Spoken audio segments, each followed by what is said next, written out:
April 23rd, 1945, 1437.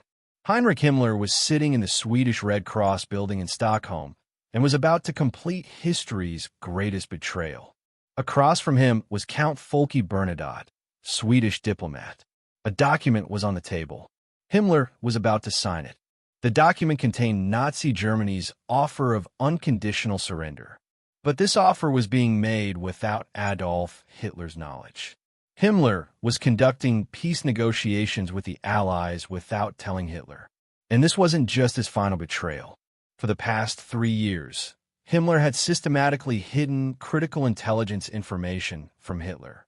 The true strength of the Soviet army, the collapsed state of German defenses, the incapacitation of SS units. All of this didn't reach Hitler, because Himmler had hidden it. And this concealment brought the end of the Reich. Before we begin the story, please hit the like button. It helps us reach more people with these forgotten stories. Subscribe, turn on notifications. On the Germany at War channel, we tell the real stories of the war from the German side. And leave a comment. Tell us where you're watching from. Now let's get back to the story. Heinrich Himmler had been leader of the SS since 1929. In 1936, he became chief of all German police. In 1943, he became Minister of the Interior. In 1944, he became commander of the Reserve Army. On paper, he was the Reich's most powerful man after Hitler. But reality was much more complex, because Nazi Germany didn't have a single pyramidal power structure.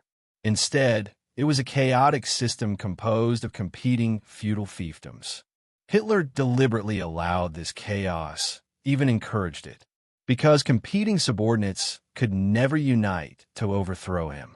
Göring, Himmler, Goebbels, Bormann, Speer, each managed his own little empire and tried to encroach on others' domains. This system was inefficient but manageable in peacetime. In wartime, it was a disaster. Himmler's power came from a massive growth of the SS organization. In 1929, the SS was only 280 people. In 1945, the SS had more than 800,000 armed personnel. The Waffen-SS had become an army independent of the Wehrmacht. The Gestapo and SD controlled intelligence and security operations. Concentration camps were run by the SS.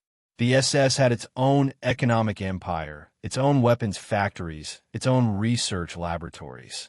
Himmler wasn't just a police chief. He ran a state within a state. But Himmler's personality formed a strange contrast with his role. In appearance, he was an ordinary man, a former chicken farmer, short, bespectacled, wearing pince-nez, not physically impressive. He wasn't a forceful speaker, wasn't charismatic. But he was extremely organized, disciplined, and ruthless. He was obsessed with details, filing everything, recording everything. He had turned the SS into a bureaucratic machine. Efficient, terrible, systematic. His attitude toward Hitler was almost religious devotion. At least until 1943. When Himmler said, "Mein Führer," to Hitler, there was a tone of worship in his voice. He accepted Hitler's every order as sacred decree. He promoted the Hitler cult within the SS. SS officers swore a blood oath, "I swear loyalty to you and the leaders you appoint until death." But in the summer of 1943, something began to change. Stalingrad fell. North Africa was lost. The Allies landed in Sicily. The war now seemed unwinnable. And Himmler began making calculations. Should he remain loyal, or should he think about survival? Hitler was sinking. Did Himmler have to sink with him? This calculation resulted in Himmler beginning to control the flow of information to Hitler. Autumn 1943. After the Battle of Kursk, German intelligence began collecting disturbing data about the true strength of the Soviet army. This data completely refuted the assumptions of Hitler and the Wehrmacht. The German General Staff assumed that the Soviet Union's pre-war strength at the beginning of 1941 had been exhausted and replacement capacity was limited. Throughout 1942 to 43, this assumption continued. But the Gehlen organization, military intelligence responsible for the Eastern Front, began sending alarmed reports. The Soviets weren't just making up losses. They were enlarging the army, establishing new divisions. Tank production exceeded German estimates by 3 times. Aircraft production was 4 times higher. And worse, the quality of Soviet weapons was increasing. The T-34 tank was superior to the German Panzer IV. Soviet artillery was more concentrated than German artillery. These reports should normally have been presented directly to Hitler. But Himmler's SD began filtering these reports because the SD was in competition with Wehrmacht intelligence. Both were collecting intelligence. Both were reporting to Hitler. And Himmler didn't want to allow the Wehrmacht to be the bearer of bad news, because Hitler punished bearers of bad news. He killed the messenger. Himmler's strategy was this: take Gehlen's reports, remove the most pessimistic sections, prepare a more optimistic version, present this to Hitler. At the same time, prepare SD's own reports, emphasize Soviet weaknesses, exaggerate German superiorities. Result: Hitler received a misleading picture of the true strength of the Soviet army. At the beginning of 1944, Hitler still believed the Soviet Union was exhausting its last resources and couldn't make another major offensive. This belief was shattered in Operation Bagration. June 1944, Operation Bagration. The Soviets launched a massive offensive in Belarus. 2.3 million soldiers for 1,000 tanks, 24,000 artillery pieces. Completely destroyed German Army Group Center. 28 divisions annihilated. 350,000 German soldiers killed, wounded, or captured. This was a greater disaster than Stalingrad. And Hitler was shocked, because no one had told him the Soviets were this strong. After Bagration, Hitler summoned Gehlen. Where did the Soviets find this strength? He asked. Gehlen desperately explained, Mein Führer, our reports showed Soviet buildup. But he couldn't complete the sentence, because the truth was the reports had been submitted but filtered by Himmler. Hitler didn't remove Gehlen from duty, but his trust in him was shaken. And ironically, he began trusting Himmler more, because Himmler was still telling Hitler it could be won. Hitler didn't want to hear bad news. Himmler wasn't telling him bad news. Perfect harmony. Throughout 1944, German defense lines began systematically collapsing. Soviets in the east, Allies in the west. But Hitler, in his headquarters at Berghof or Berlin, lived disconnected from reality. On the maps, there were divisions that still looked strong, but the real state of these divisions was very different from the maps. An example: in September 1944, Hitler's map showed 150 divisions on the Eastern Front. On paper, this was an impressive force. But most of these divisions were only names. Their real state was terrible. An average German infantry division contained 17,000 soldiers in 1941. In 1944, the average was between 3,000 to 5,000. Some divisions had fallen below 1,000 people, but were still listed as division. Tank divisions were even worse. A panzer division should theoretically contain 150 to 200 tanks. In 1944, most panzer divisions had 20 to 30 operational tanks. Some had no tanks, but still carried the panzer division name. This information existed in daily status reports. Every division commander reported actual strength level, but as these reports went up, they were filtered and summarized. Army commanders reported to Army Group commanders. Army Group commanders reported to OKW, High Command. OKW reported to Hitler. And at each stage, reports were corrected, because no one wanted to tell Hitler your division is actually regimental strength. Such a report could result in the commander's removal from duty, even execution. Hitler didn't forgive failure, so why take the risk? Himmler encouraged this filtering process. When it came to SS units, he directly controlled the situation. Waffen-SS divisions received better equipment and personnel than Wehrmacht divisions. But they too were exhausted in 1944. SS panzer divisions were strong only on paper. In reality, losses were heavy, replacements inadequate. What Himmler did, report the state of SS divisions exaggeratedly. Tell Hitler that SS units were still reliable strike force.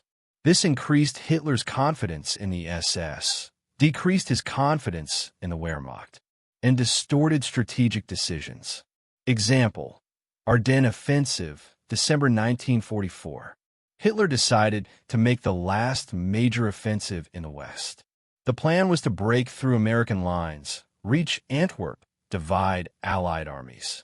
The best divisions were selected for the operation. Most were SS panzer divisions, because Hitler believed they were at full strength. Reality: SS panzer divisions were exhausted, lacking equipment, insufficient fuel, filled with inexperienced troops. When the operation began, it made progress, initially thanks to surprise. But within a week, fuel ran out, supply was cut, American resistance hardened. Operation failed. Hitler was shocked. How can the best of my SS divisions fail? He asked. The answer was simple: because those divisions weren't as strong as he thought. But no one had told him the truth. In the fall of 1944, the rivalry and hostility between the Wehrmacht and SS had turned into an open crisis. But Hitler didn't know the seriousness of this crisis, because Himmler was controlling the information. The July 20th, 1944 assassination attempt changed everything. Colonel Claus von Stauffenberg and other Wehrmacht officers tried to kill Hitler. The bomb exploded, but Hitler survived. Himmler was tasked with investigating the plot, and he acted ruthlessly. More than 7,000 people were arrested. 4,980 people were executed. A major purge was conducted within the Wehrmacht. But Himmler turned the crisis into opportunity. He accused the Wehrmacht of disloyalty, presented the SS as the only loyal force, whispered to Hitler that the Wehrmacht couldn't be trusted, but the SS could always be trusted. Result: Hitler lost confidence in the Wehrmacht, began looking at his generals with suspicion, rejected their advice, made strategic decisions increasingly on his own or with SS advice. This ended in disaster, because Wehrmacht generals had received professional military training, had gone through the General Staff Academy, had years of experience, could think at strategic and operational levels. SS officers were mostly ideological fanatics. Their military training was limited. Loyalty replaced competence. Himmler hid the Wehrmacht hostility toward the SS from Hitler. In daily reports, there were complaints that Wehrmacht officers were sabotaging the SS, deliberately giving bad intelligence, not supporting SS units. But Himmler presented these complaints to Hitler in filter versions. Message: Wehrmacht still unreliable, SS still loyal. Reality was much more complex. The Wehrmacht was complaining about SS military inadequacy. SS divisions were undisciplined, uncontrolled, brutal toward civilians, but not militarily effective. SS commanders didn't understand tactics, didn't care about casualties, only cared about propaganda victories. An example: December 1944, Siege of Budapest. Hitler sent SS units to defend Budapest. They promised to defend the city to the last man. But in reality, they were terrible tactically, positioned forces wrongly, couldn't organize supply. When the Soviets completed the siege, SS units scattered. 50,000 German and Hungarian soldiers killed or captured. Wehrmacht generals had recommended evacuating Budapest because it was a strategically indefensible position. But Hitler refused, relying on the SS confidence that they would hold Budapest. Result: disaster. Himmler blamed the Wehrmacht for this disaster, told Hitler the Wehrmacht hadn't given sufficient support to the SS. Hitler believed it, and sent more SS units to critical fronts. More disasters. In the fall of 1944, Allied armies were approaching Germany. Americans and British in the West, Soviets in the East. And concentration camps were on the army's retreat routes. This created a big problem. What would they do with the camps? Himmler knew the camps were run by the SS. The camps were implementation centers of the Holocaust. Millions of Jews, Poles, Soviet prisoners, political prisoners had been killed here. This was a war crime, clear violation of international law. And if the Allies found the camps, evidence would emerge. Himmler faced two choices: destroy the evidence or negotiate with the Allies. First, he tried to destroy the evidence. In January 1945, evacuation of Auschwitz was ordered. 60,000 prisoners were forced to march west. Death marches. Thousands of prisoners died on the way. The camp's gas chambers and crematoria were blown up by the SS. Documents were burned. But it was impossible to completely destroy the evidence. There were too many camps, too many witnesses, and Himmler knew time was running out. He should have reported this situation to Hitler. But Himmler didn't tell him, because Hitler wasn't interested in the details of concentration camps. Hitler knew the Jewish question had been solved, but didn't ask how. Deliberately didn't want to know. This was a plausible deniability strategy. Himmler used this situation, told Hitler the camps were being evacuated in orderly fashion. Prisoners were under control. The real chaos, massacres, evidence destruction panic. None of this reached Hitler. But in April 1945, the Allies found the first camps. Bergen-Belsen, Buchenwald, Dachau. Before the world's eyes, evidence of the Holocaust emerged. Photos, films, witnesses. Horror. When Hitler heard this news, he was indifferent. It's propaganda, he said. Refused to accept reality. Because he had never fully known the truth. Himmler hadn't told him the truth. Throughout 1944, Himmler had secretly begun accepting a reality. Germany was losing the war. And when the war ended, the winners would seek revenge. There would be war crimes trials. And Himmler would be guilty number one. As SS chief, as Gestapo chief, as head of concentration camps, his hands were covered in blood. The only way to survive was to make a deal with the Allies. He had to make himself indispensable, had to find bargaining chips. In the fall of 1944, Himmler began establishing secret contacts. Used intermediaries, Swedish Red Cross, Swiss intelligence, even some Jewish organizations. Message: Himmler open to negotiation. Could release Jewish prisoners. Could release prisoners of war. Could overthrow Hitler. In exchange, pardon, protection, maybe a role in West Germany. These contacts were absolutely secret. If Hitler learned, Himmler would be immediately executed. Treason was the greatest crime in the Reich, and Hitler never forgave treason. Himmler used Walter Schellenberg as intermediary. Schellenberg was SD's foreign intelligence chief, intelligent, multilingual, diplomatically skilled. Schellenberg contacted Count Folke Bernadotte in Sweden. Bernadotte was president of the Swedish Red Cross and had connections with Western allies. Throughout February-March 1945, Schellenberg and Bernadotte met several times. Himmler released some Jewish prisoners as a goodwill gesture. Small groups were transferred to Sweden. Bernadotte reported to Western allies. Response: need more proof. In April 1945, Himmler decided to take bolder steps. On April 20th, Hitler's last birthday was celebrated in Berlin. Himmler attended, swore loyalty. But 3 days later, he flew to Stockholm. On April 23rd, he met with Bernadotte and presented a shocking offer.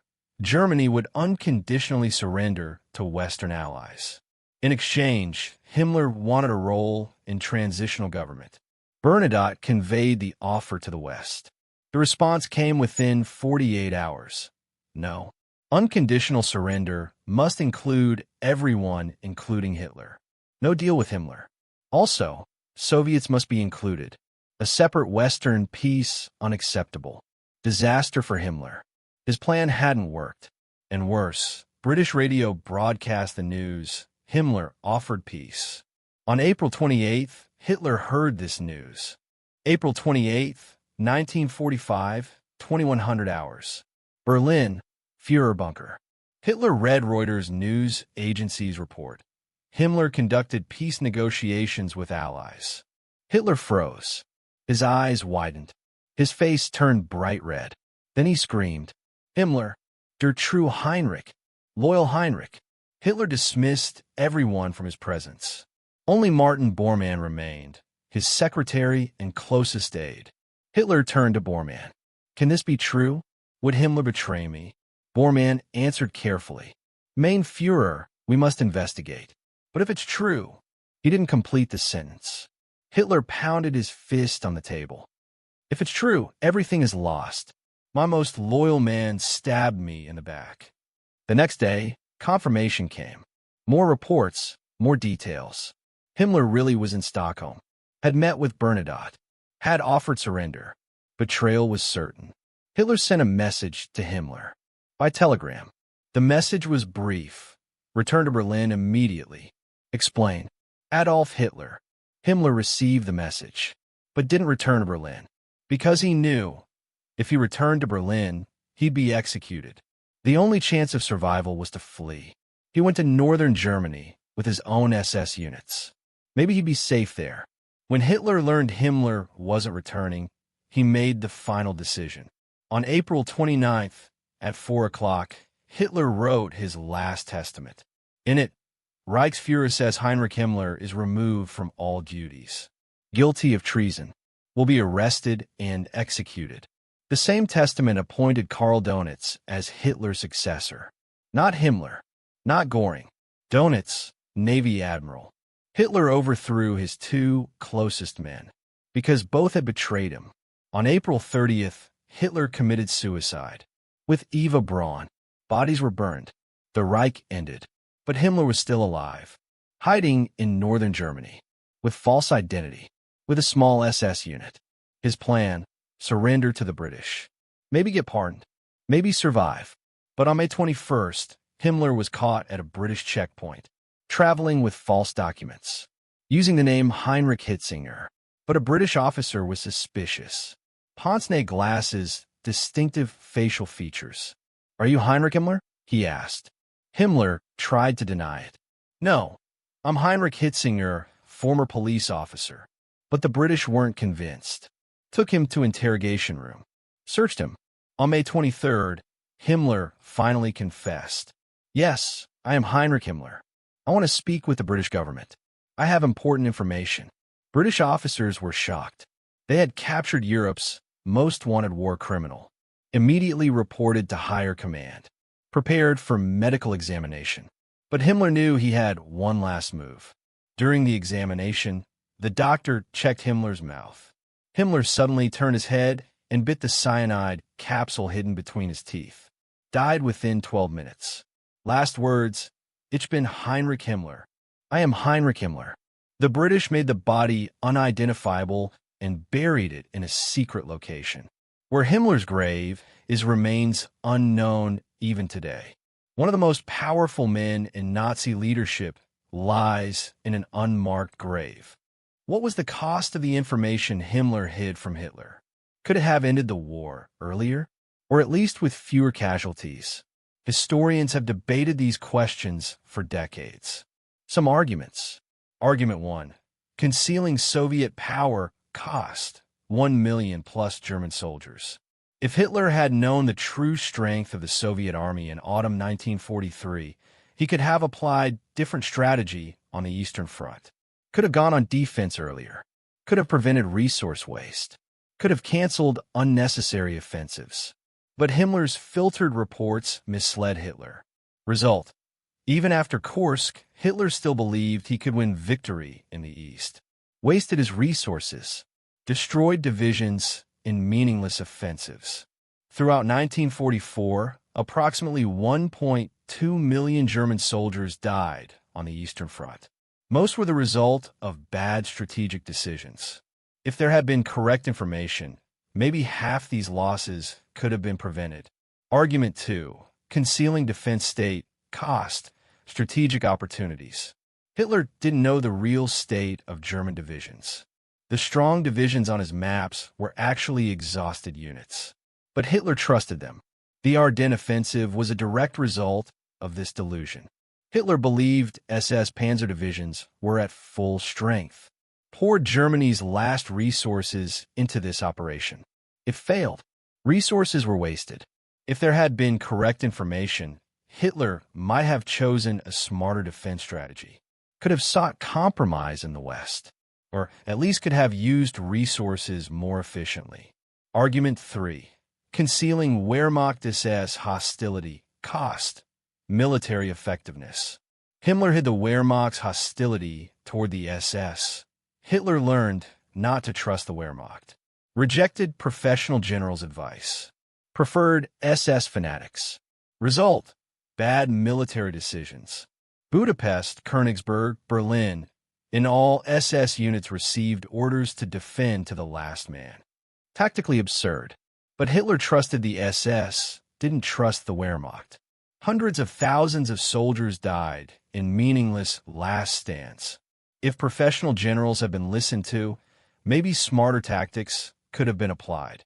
Argument 4. Concealing concentration camps cost international image.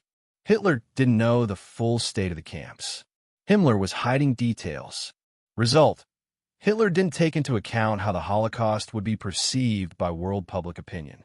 In 1944-45, some Nazi leaders were thinking about peace negotiations. But as Holocaust news spread, any bargaining became impossible. Allies said, no deal with Nazi regime.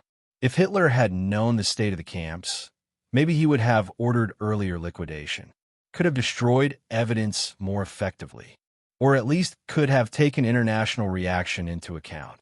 Argument 5. Concealing Himmler's secret contacts cost internal regime trust. Himmler's secret peace negotiations were hidden for months. Hitler didn't know. Other Nazi leaders didn't know. Everyone expected to fight to the end. If Himmler's contacts had emerged earlier, maybe a different dynamic would have formed within the regime. Maybe other leaders would have tried peace negotiations too. Maybe Hitler would have been overthrown earlier. War could have ended earlier. But Himmler chose to hide the information. Result: chaos to the end, death to the end. So why did Himmler hide so much critical information from Hitler? What were his motivations? Motivation 1. Personal survival. Himmler knew how Hitler treated bearers of bad news. Removal from duty, humiliation, sometimes execution. If Himmler had told Hitler, the Soviets will crush us, maybe Hitler would have blamed him. Your intelligence chief, why didn't you see this earlier? Himmler filtered bad news to protect himself. Only presented news Hitler wanted to hear. This worked in the short term. Hitler continued trusting Himmler. But in the long term, it created disaster. Motivation 2. Protecting SS reputation. Himmler wanted to keep the SS as the most reliable force in Hitler's eyes. If the real state of SS divisions emerged, Hitler might trust the Wehrmacht more. Himmler's power would decrease. So he exaggerated SS unit strength, emphasized Wehrmacht's unreliability, tried to make the SS indispensable.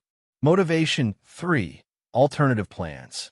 From autumn 1944 onward, Himmler began making alternative plans. If Germany lost the war, how could he save himself? What were his bargaining chips? Information was power.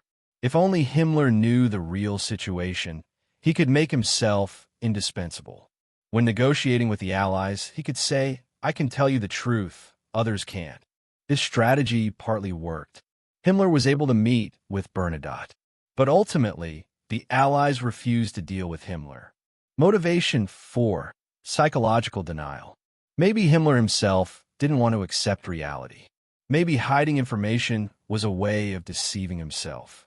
If Hitler doesn't know, maybe it's not that bad. This was a pattern seen in many Nazi leaders.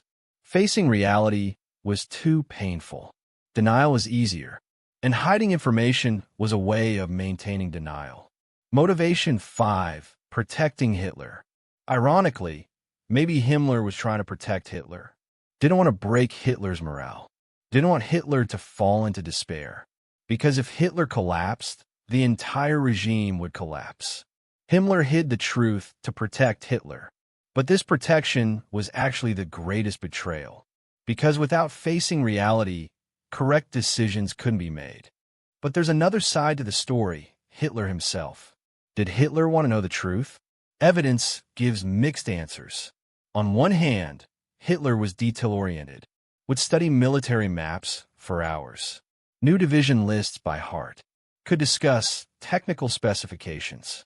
But on the other hand, Hitler didn't want to hear bad news, refused to accept reality, rejected general staff reports as defeatist, dismissed pessimistic generals as weak-willed. Psychologists call this willful ignorance, not making effort to obtain information, because reality is unbearable. Hitler's behavior fit this pattern. Example 1. Gellen's reports about Soviet strength reached Hitler's desk, but Hitler set them aside without reading. Gellen is too pessimistic, he'd say. He's Wehrmacht, doesn't trust the SS. Example 2. Reports about division's real strength were presented to Hitler, but Hitler focused on paper strength. There are 150 divisions on the map. That's enough. Example 3. There was intelligence about Allied production capacity, but Hitler said these are exaggerations. Propaganda. Americans can't be as strong as us. Hitler wasn't making effort to learn the truth. On the contrary, he was trying to deny reality, and Himmler helped with this, because Himmler presented Hitler a reality he could deny. This created a toxic cycle. Hitler didn't want bad news. Himmler wasn't giving bad news. Hitler trusted Himmler. Himmler abused Hitler's trust. The cycle continued to disaster. So what did other Nazi leaders know? Göring, Goebbels, Speer, Bormann. Were they seeing reality? Hermann Göring, Luftwaffe commander, Hitler's former heir. In 1944, Göring had fallen from Hitler's favor. The Luftwaffe had lost air superiority. Göring rarely appeared in Berlin, mostly stayed at his own estate in a morphine-induced haze. Göring saw reality, but couldn't tell it, because Hitler wasn't listening to him anymore. In April 1945, Göring sent Hitler a telegram. Mein Führer, Berlin is besieged. If you can't command, should I take over? Hitler angrily replied, treason. Göring, removed from all duties, will be arrested. Göring fled to survive, surrendered to Americans in May. Joseph Goebbels, propaganda minister, Hitler's most loyal aide. Goebbels knew reality. In his diary, he wrote openly, situation hopeless. We're being lost, but we can't give up. We'll fight to the end. Goebbels was fanatic, knew reality, but didn't care, because ideologically, he believed honorable death was better than shameful surrender. On April 30th, after Hitler's suicide, Goebbels and his wife poisoned their 6 children, then committed suicide themselves. Albert Speer, Minister of Armaments, Hitler's architect. Speer saw reality and tried to tell Hitler. In March 1945, Speer presented Hitler a memorandum. War is lost. Surrender necessary to save German people. Hitler tore up the memorandum. You're an engineer. Leave politics to me, he said. Speer survived. After the war, was tried. Received 20 years imprisonment. Released in 1966. Wrote his memoirs, told the truth. Martin Bormann, Hitler's secretary, his closest man. Bormann controlled access to Hitler. Who could meet with Hitler, who couldn't, Bormann decided. Bormann knew reality, but wasn't telling Hitler, because Bormann derived his power from Hitler's isolation. If Hitler knew reality, maybe he'd listen to others. Bormann's power would decrease. On May 2nd, 1945, while trying to escape from Berlin, Bormann probably died. His body was found in 1972. Heinrich Himmler was one of history's most powerful intelligence chiefs, but he gained his power by using information as a weapon. Hid critical information from Hitler, glorified the SS, sabotaged the Wehrmacht, and finally brought the Reich to the brink of destruction. Himmler's betrayal wasn't just personal, it was systemic. The Nazi regime was based on lies. Himmler masterfully managed those lies, and everyone paid the price of the lies. When the war ended, Himmler tried to escape. But there was no escape. On May 23, 1945, he ended his life with a cyanide capsule. Last words, "I am Heinrich Himmler." Yes, he was the man who betrayed, the man who hid information, the man who destroyed the Reich. And today, even his grave is unknown. In an unmarked place, forgotten. But his lessons must not be forgotten. If this story affected you, please hit the like button. Every like helps us reach more people with forgotten stories. Subscribe and turn on notifications. On the Germany at War channel, we tell the real stories of World War II from the German perspective. And write a comment. Tell us where you're watching from. From America, from Germany, from somewhere else in the world. This community is spread across the entire world. You're part of it too. Thank you for watching.